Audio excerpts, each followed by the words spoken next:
kita pinagbabawalang magmahal. Pero asikasuhin mo yan sa tamang panahon. Tandaan mo ang pag-ibig kahit anong oras pwedeng dumating yan. Pero yung magagandang oportunidad sa buhay, minsan lang yan dumating. Bawat desisyong gagawin mo magre-reflect sa kinabukasan mo. Anak, huwag ka tumulad sa kanya, ha? Huwag ka ring tutulad sa akin. Kapag inuna mong asikasuhin yung pag-aaral mo, wala kang magiging problema sa kinabukasan mo. Opo, Ma. Tatandaan ko po yung mga sinabi niyo. Pinapangako ko po sa inyo na hindi po ako magbibigay ng problema sa inyo. At pag-iisipan ko po ng mabuti ang bawat desisyong gagawin ko.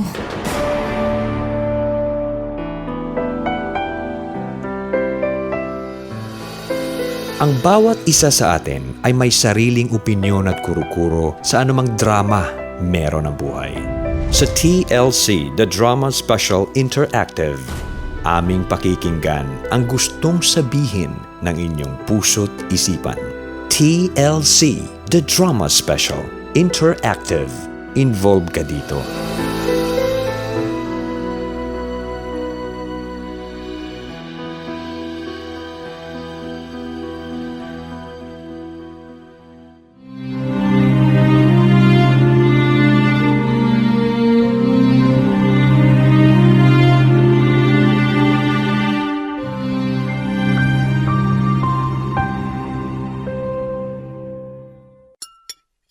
Ma, Sofia, kumusta naman yung luto ko? Masarap ba? Naku, napakasarap nitong version mo ng pinaksiw na bangos. Katunayan, lahat ng mga niluto mo ay masasarap.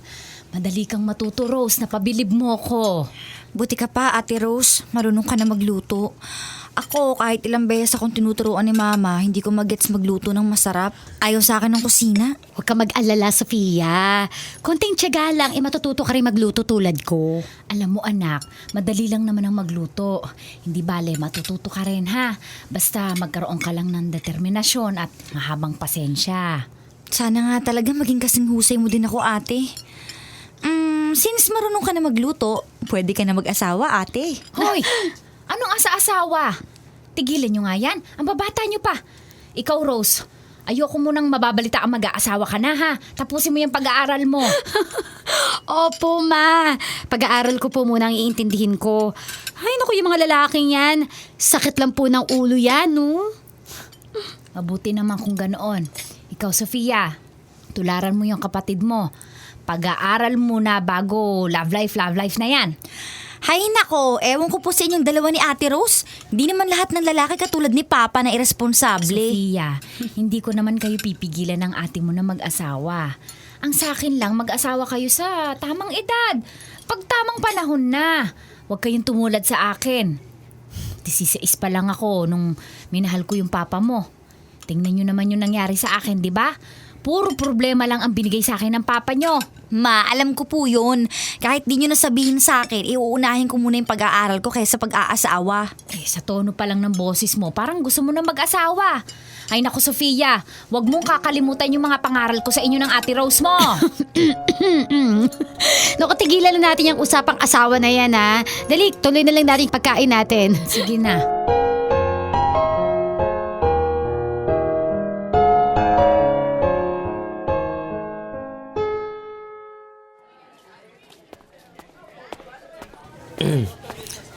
Hi Sofia. Ba't mo ko kilala? Sino ka ba? Hindi mo ba ako natatandaan? Hindi kita natatandaan. Sino ka ba talaga? Ay, wait. Parang ikaw si... Alexis? Alexis Fortunato Borja? Yung kaklase ko na elementary sa Glendale School doon sa Quezon City? Ako nga. Akala ko hindi mo na ako maalala. Ang laki kasi ng pinagbago na itsura mo. Mas matangkad ka na, tsaka mas macho. Teka, ano pa nang ginagawa mo dito sa school namin? Dito kasi nag-aaral ng elementary yung bunso kong kapatid. Pinatawag ng advisor niya, yung mga parents namin kasi nakikipag-away. Kaso hindi sila makapunta kaya ako na lang nag-sub. Ganun ba? Dito ka na pala nag-aaral ng college sa St. Catherine? Anong course na tinitake mo dito? Grade 9 pa lang ako. Ha? Bakit? Anong nangyari? Bakit nahuli ka? Tumigil kasi ako ng 2 years kasi nga nagkasakit ako. Eh ikaw, saan ka na nag-aaral? Anong course mo? Criminology yung tinitake ko ngayon. Alam mo kung saang school? Diyan, sa Dr. Carlos Lanting College. Talaga? Ibig sabihin magkalapit lang pala yung eskwela ang pinapasukan natin. Anyway, break time mo ba ngayon? Oo, eto papunta na nga ako ng kantin eh. Tara, samahan na kita. Ha? Eh hindi ba ako nakakastorbo sa'yo? Baka may pupuntahan ka pa. Wala na akong pupuntahan. Mamaya pang 3:00 ang klase ko, kaya tambay lang muna ako ng ilang oras. Tara, treat kita.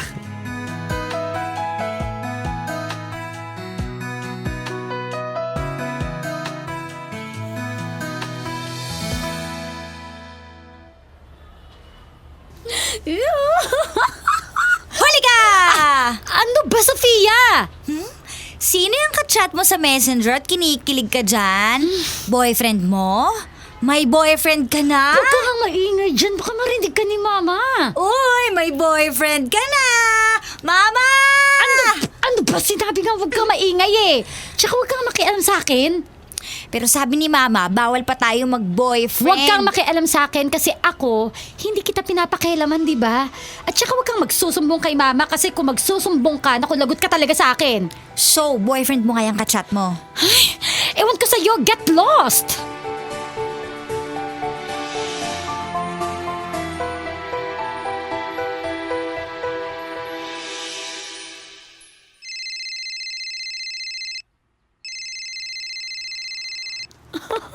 Hello? Di ba? Ay, si Ate Rose talaga. Miss na kita. Ang tino kapag kaharap si Mama, pero pag nakatalikod. Kung siya may boyfriend, pues ako magbo-boyfriend na rin. Kakatuwa. As if magkakaroon naman ako ng manliligaw. Why not? Maganda naman ako, no? Sige.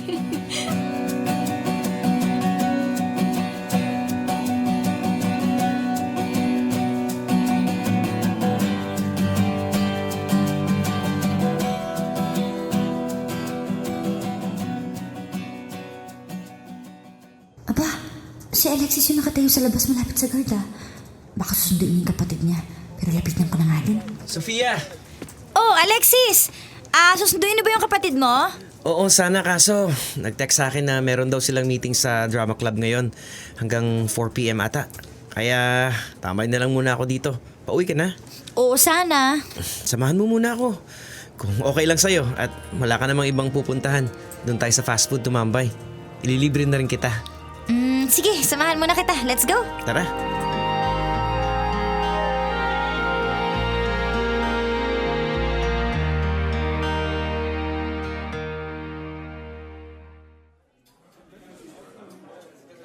So, kumusta naman ang pag-aaral mo? Medyo nakaka-stress kasi tambak kami ng school projects ngayon. Power tripper kasi yung mga teachers namin eh. Sabay-sabay sila nagpapaproject kung kailan malapit na mag-exam. Nako, ganyan din yung kapatid ko. Palaging nai-stress din sa mga projects. Buti na lang talaga at hindi ako nag-aaral dyan sa school nyo. Teka, maiba tayo. Saan ba ang bahay ninyo? Ihatid na kita sa inyo pagkatapos. Naku, wag na. Ano kasi, baka mapagkamalan ka ni Mama na boyfriend ko. Siguradong mahabang paliwanagan pa yun bago kumukumbinsi si Mama na friends lang tayo.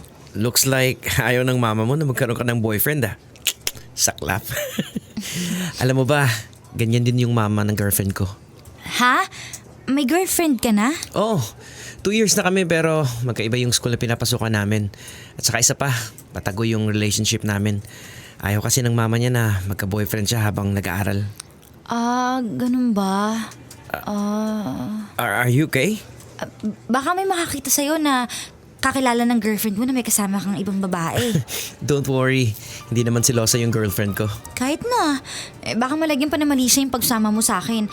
Ayoko maging reason pa ako ng breakup nyo, no? Katulad ng sinabi ko kanina, don't worry. Okay lang yan.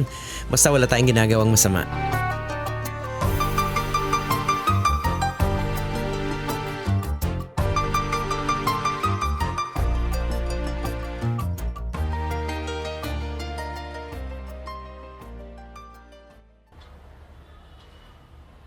Ay, siya pa naman ang prospect ko. Tsaka click na sana kaming dalawa, kaso taken na pala siya.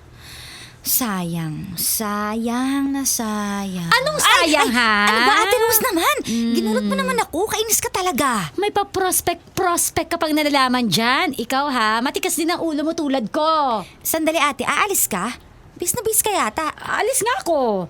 Ano, okay na ba yung suot ko? Maganda ba akong tingnan? Ayos naman, pero teka, saan ka pa pupunta? Kasama mo ba yung boyfriend mo? Excuse me, wala akong boyfriend, no? Sus! Wag mo akong charutin ate if I know may boyfriend ka na at secret ang relationship nyo. Hay nako, mind your own business. Sige na, aalis na ako. Nagpaalam ka na ba kay mama? Oo naman. Hoy, ikaw ha, kapag nalaman ko na ginagatungan mo ko kay mama, lagot ka talaga sa akin. Pati kilay mo kakalbuhin ko. Entiendes? Oo na, sige na siya. Umalis ka na ate. Chupi. Ay, buti na rin at umalis ng bruha para makapanood na ako ng favorite kong Korean drama na wala nag-aasungot. Teka, tumatawag si Alexis. Hello? Alexis? Oo, ako to. Hindi ka kasi nagre-reply sa messenger kaya tinawagan na kita. Ano, kumusta ka na? Eto, okay lang. K-drama marathon ako ngayong weekend. Ikaw, anong gagawin mo ngayong weekend? May lakad kami ng girlfriend ko ngayon. Magkikita kami dito sa mall ng 1 p.m. Eto nga, inagahan ko yung dating. Nox, ang aga mo naman. So, kaya mo pala ako tinawagan para pampalipas oras. Wala akong magawa dito sa fast food eh. At saka, buti na rin na walang gaanong tao para hindi ako masisita na tumambay dito. Minsan naman, Sofia labas tayong dalawa. Simula kasi nung nalaman mong may girlfriend na ako iniiwasan mo na ako Baka mapagkamalan pa tayo may relasyon tsaka magselo sa akin yung girlfriend mo. Naku, ayokong magkagulo kayong dalawa ng dahil lang sa maling akala. Wala naman tayong gagawing masama, di ba? Oo, alam ko yun. Pero kasi, ayoko lang na pag-isipan ka ng masama ng girlfriend mo. Namimiss na kita, Sofia. Kaya gusto kong magkasama ulit tayo. Kung papayagan mo akong magsama ng kaibigan, sige, payag akong sumama sa'yo. Payag ako. Okay lang sa akin kahit magsama ka ng kaibigan. Ano, kailan tayo lalabas?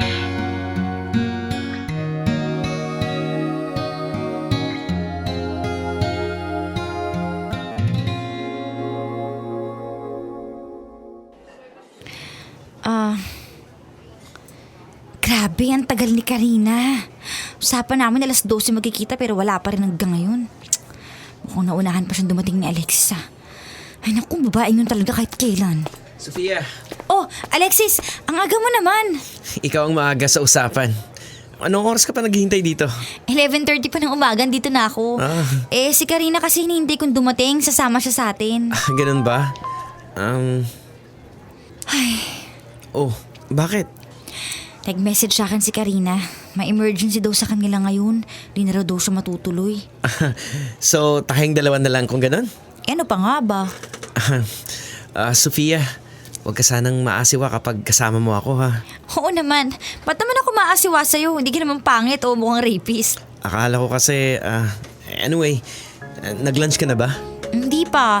Pero nag-Sunday at fries ako kanina bago dumating. So, mag-lunch na muna tayo dito? Don't worry, it's my treat.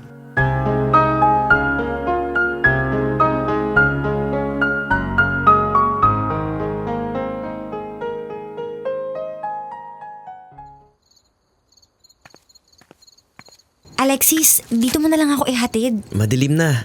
Baka may mangyari pang hindi maganda sa'yo sa daan. Hindi na, kaya ko na sarili ko. Talaga? Ihatid na kita sa mismong bahay nyo para masiguro kong ligtas kang nakauwi. Wag na. Baka makita ka pa ni mama magtalo lang kami. Tsaka maraming chismosa sa lugar namin. Sigurado magsusumbong yung kay mama pag nakita nila magkasama tayo. Don't worry, safe naman yung lugar namin Tsaka 8 p.m. pa lang, carry pa. Sige, ikaw ang bahala. Pero alam mo, Sofia, ganyan din yung girlfriend ko. Ayaw ding magpahatid sa bahay. Actually, hanggang ngayon hindi ko pa rin alam kung saan nakatira. Ganun? 2 years na kayo tapos... Ayaw kasing malaman ng mama niya ang tungkol sa amin. Talagang nag-iingat siya na huwag mabuko. Hindi ba kayo palagi magkasama ng girlfriend mo? Kung palagi kasi kayo magkasama, siguradong hindi mo ko aayaing lumabas. Oo, bihira lang kaming lumabas na magkasama. Bukod sa nag-iingat siya, concentrated din siya sa pag-aaral niya. Kaya busy siya lagi. Parang mahirap yung sitwasyon nyo Sinabi mo pa. Kung hindi lang mahabang pasensya ko, baka matagal na kaming hiwalay. Pero aaminin ko din sa'yo na minsan parang gusto ko na rin sumuko sa sitwasyon namin. Kaya ba nakikipagkaibigan ka sa ibang babae? Alam mo, malaki ang pasasalamat ko sa tadhana na nagkita ulit tayo. Naniniwala ako na may malaking dahilan ng muling pagtatagpo ng landas natin. Sige na Alexis, mauna na ako. Sandali, Sofia. Bakit? Mag-ingat ka. Bye. Bye Alexis.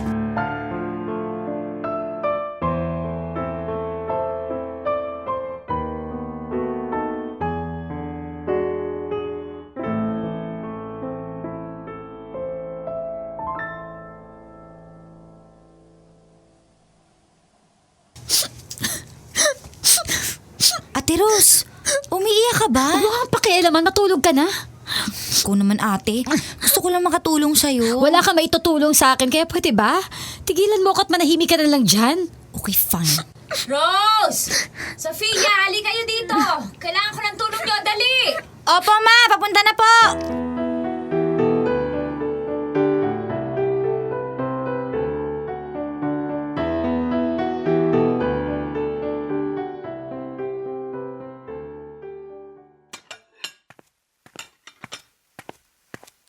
Oh, asan ang ate mo? Ayun, nagsisenti po dun sa kwarto, umiiyak. Di ko nga po alam kung bakit eh. Eh, tinanong mo ba yung kapatid mo? Opo, pero sabi niya wag daw ako makialam sa kanya. Alam mo, napapansin ko may kakaiba dyan sa kapatid mo eh. Para bang may tinatagong sikreto sa akin. Sofia, may alam ka ba? Naku, wala po, hindi po ako nangingialam sa kanya. Talaga? Sofia, wala ba siyang boyfriend? Ma, wala po talaga akong alam. Ganun ba? Eh pag may nalaman ka, sabihin mo agad sa akin ha. Mahigpit kong bilin sa inyo na wag muna kayong pumasok sa pakikipagrelasyon. Kasi mga bata pa kayo. Alam ko po yun, ma. At siguradong alam din po yun ni Ate Rose. Sana sinusunod niyo yung mga pangaral ko sa inyo. Alam niyo naman kasi ang pag-ibig, pag dumating yan, hahamakin ang lahat. Babaliwalain lahat ng mga pangaral ng magulang. Ay, halika, ikaw na lang ang tumulong sa akin magluto ha. Halika na.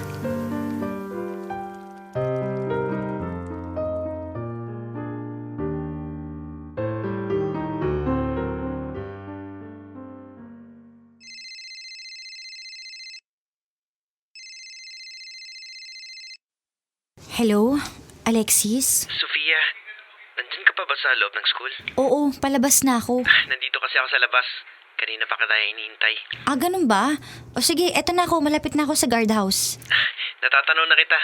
Sige, ibababa ko na to. Sofia! Alexis! Halika, doon tayo sa malayo. Oh, bakit may dala kang bulaklak? Talagang nasa basket pa, ah. Para siguro yun sa girlfriend mo, no?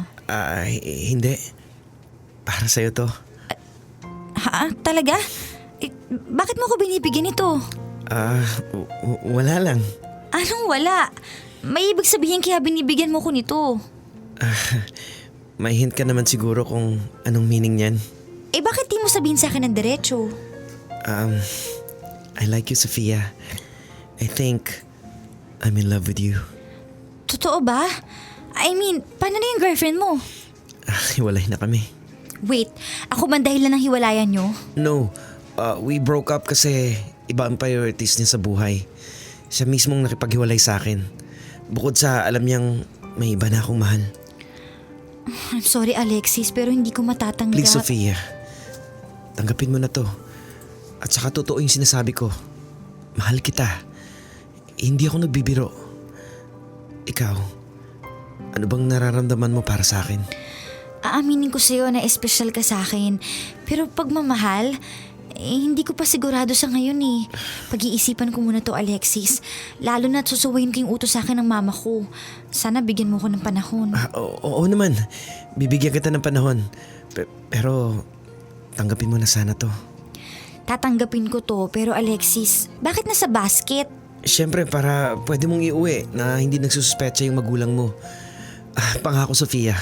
Hindi mo pagsisisihan sakaling mahalin mo ako.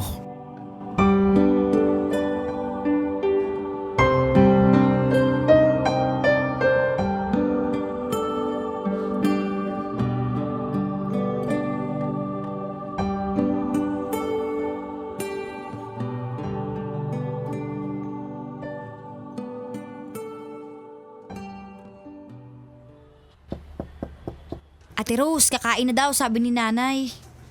Sofia, sino nagbigay sa'yo nitong mga bulaklak sa basket? Ano ate, Si Nate ba ang nagbigay nito sa'yo? Nate? Hindi Alexis Fortunato Borja? Alam kong siya ang nagbigay nito sa'yo dahil dito sa nakasulat sa card. Kabisado ko yung sulat kamay ni Nate. Alam kong siya lang ang nakakasulat ng ganito. Kung ganun, kilala mo pala si Boyfriend Alexis. ko siya, Sofia. More than 2 years na sana kami, kaso nakipaghiwalay siya sa akin kagabi dahil may iba na siyang mahal. Pero ang sabi niya sa akin, ikaw daw yung nakipaghiwalay sa kanya. Hindi! Siya mismo ang nakipaghiwalay sa akin. Ang sakit ang ginawa niya sa akin eh. Ang sakit-sakit! So ikaw palang pinalit niya sa akin? How dare you? Sandali ate, bago mo sabihin sa akin yan, magpapaliwanag ako. Una, hindi ko pa boyfriend si Alexis. Oo, nagtapat siya sa akin na mahal niya ako. Pero humingi ako sa kanya ng panahon para pag-isipan ng lahat. At saka hindi ko alam na ikaw palang girlfriend niya. Pero alam mo na may girlfriend siya, di ba? Oo! Pero wala kami relasyon, magkaibigan lang kami. Alam mo naman pala na may girlfriend na siya, bakit patuloy ka pa rin nakipagkaibigan sa kanya? Alam mo din siguro na pangit tingnan, nasama ka ng sama sa isang lalaking alam mo nang taken, di ba? At saka kaibigan ba talaga ang pakay mo sa kanya? O gusto mo rin siyang landein? Ate Rose, nalulungkot ako sa nangyari sa relasyon niyo ni Alexis. Pero hindi ko siya intensyon na agawin sa'yo o kahit na kanino. Kasi sabi mo lang kanina na sinabihan mo siya na bigyan ka ng time para makapag-isip, di ba? Di ba? So ibig sabihin, may posibilidad na mahalin mo rin siya at agawin sa tao nagmamahal sa kanya. Sofia, mahal ko si Nate. Please naman, no.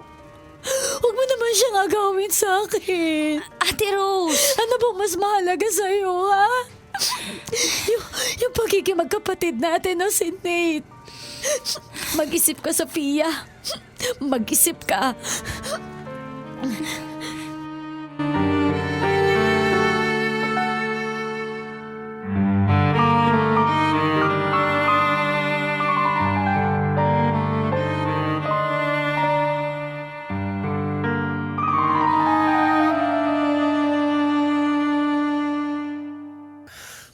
Sorry, Sofia. Pero hindi ko talaga alam na magkapatid kayong dalawa. Magkaiba kasi kayo ng eskwelahang pinapasukan. Hindi ko intensyon na tuhugin kayong magkapatid. Sorry talaga kung nagsinungaling ako. Sorry. Alexis, nakapagdesisyon na ako. Tatanggihan ko yung pagmamahal mo sa akin. Ano? Pero... I just realized na hindi ko pa pala priority ang love sa ngayon. At saka, mahal na mahal ka ng ate ko. Hindi ko kayang agawin ka sa kanya. Mas iintindihin mo pa ba ang ate mo? Kaysa sa totoo mo nararamdaman para sa akin? Sofia, nararamdaman kong mahal mo rin ako. Mas pinipili kong kapatid ko, Alexis. Pakiusap, bumalik ka na sa kanya. Subukan mo pa rin siyang mahalin. Huwag mo na akong ipilit sa kanya. Ikaw ang bahala. Basta Alexis, hindi kita kayang mahalin. Yan ba talaga ang desisyon mo? Yan ba ang tingin mo magbibigay sa'yo ng kaligayahan? Makikita ko rin ang totoo kong kaligayahan. Sorry Alexis, pero hanggang dito na lang tayo. Sofia, please.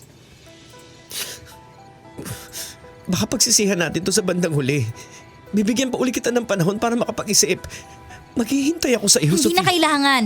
Hindi mo na kailangan maghintay sa akin. Yun lang ang pag-uusapan natin. Goodbye, Alexis. Sana maging maligaya kayo ng kapatid ko.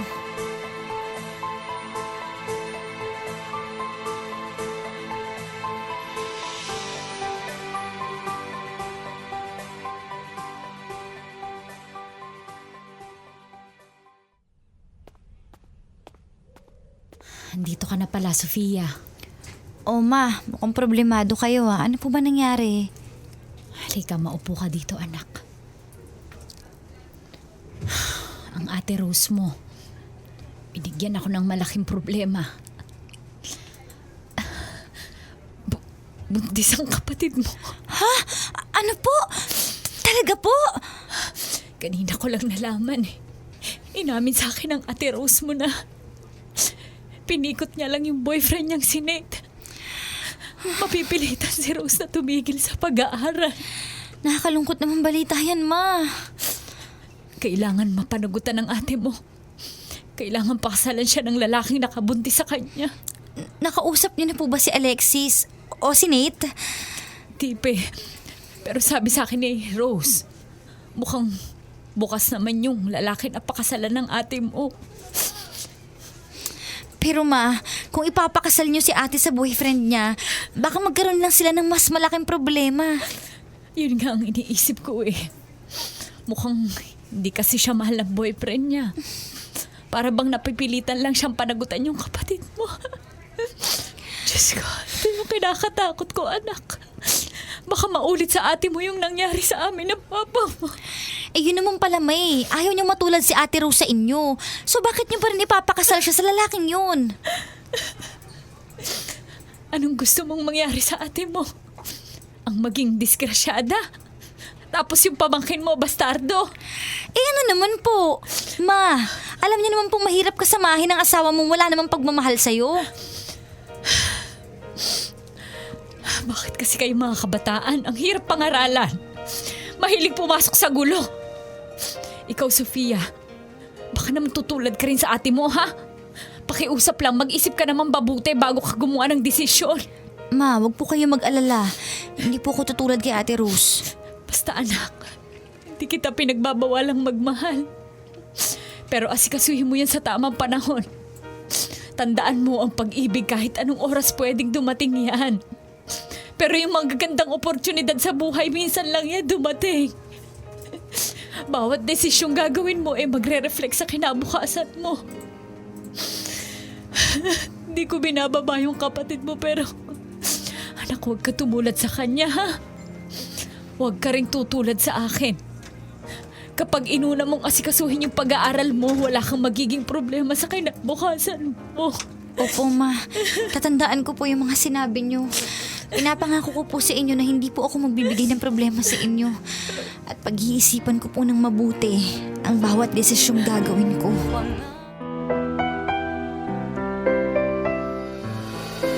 Ang bawat isa sa atin ay may sariling opinyon at kuro-kuro sa anumang drama meron ang buhay.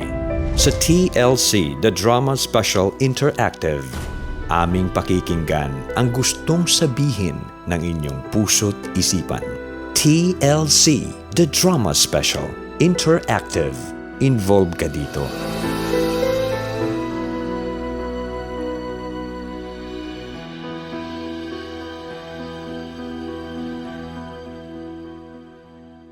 Always your number one SM radio station.